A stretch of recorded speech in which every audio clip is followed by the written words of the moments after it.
We choose to go to the moon in this decade and do the other things, not because they are easy, but because they are hard.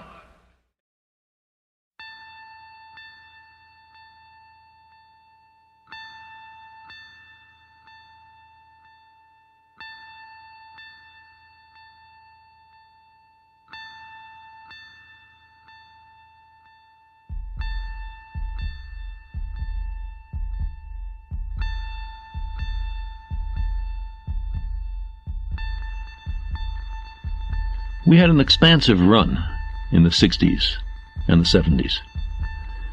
You might have thought, as I did then, that our species would be on Mars before the century was over. But instead, we've pulled inward. Robots aside, we've backed off from the planets and the stars. I keep asking myself, is it a failure of nerve or a sign of maturity? Maybe it's the most we could reasonably have expected. In a way, it's amazing that it was possible at all.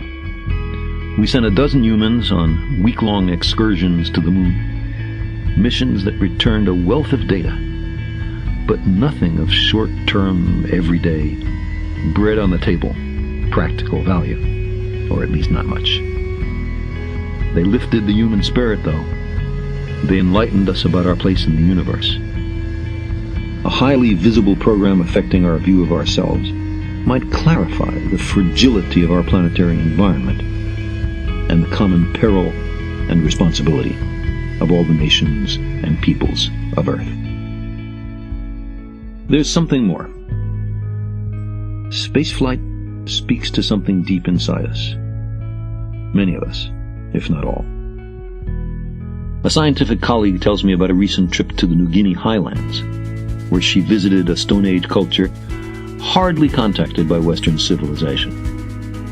They were ignorant of wristwatches, soft drinks, frozen food. But they knew about Apollo 11. They knew that humans had walked on the moon. They knew the names of Armstrong and Aldrin and Collins. They wanted to know who was visiting the moon these days. Projects that are future-oriented, that, despite their political difficulties, can be completed only in some distant decade, are continuing reminders that there will be a future. Winning a foothold on other worlds whispers in our ears that we're more than Picts, or Serbs, or Tongans. We're humans. In the meantime, people everywhere hunger to understand. The idea that we've now understood something never grasped by anybody who ever lived before. That exhilaration, especially intense for the scientists involved, but perceptible to nearly everybody, propagates through the society, bounces off walls, and comes back at us. It encourages us to address problems in other fields that have also never been solved. It increases the general sense of optimism in the society. It gives currency to critical thinking of the sort urgently needed if we're going to solve hitherto intractable social issues. It helps stimulate a new generation of scientists. The more science in the media, especially if methods are described as well as conclusions and implications, the healthier, I believe, the society is. There's plenty of housework to be done down here on Earth, and our commitment to it must be steadfast. But we're the kind of species that needs a frontier for fundamental biological reasons.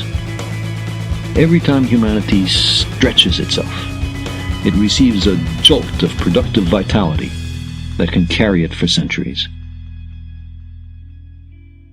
Yuri Romanenko, on returning to Earth after what was then the longest spaceflight in history, said, quote, "The cosmos is a magnet. Once you've been there, all you can think of is how to get back."